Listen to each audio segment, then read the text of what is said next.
Alam nyo ba na yung DJI Neo follow mode ay pwede mong iset yung distansya? Pwede itong malapit, katamtaman at yung pinakamalayo. Testingin natin yung pinakamalapit.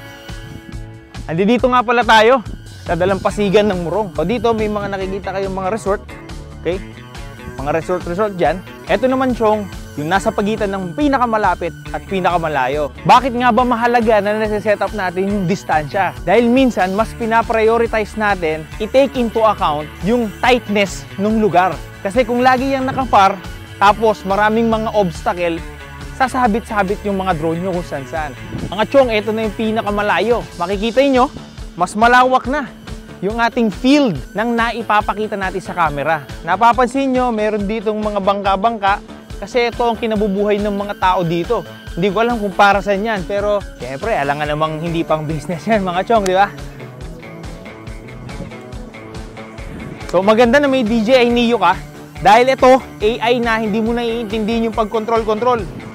Dito na nga pala tayo sa dalampasigan ng Morong. Nakakapanghinayang lang yung beach na to. Kasi yung beach na to, maganda sana pero hindi na maintain. Nakita nyo naman, may mga basura na. Kung mapapansin nyo, yung buhangin dito guys, talagang pinong-pino. Takbo tayo, takbo! Follow!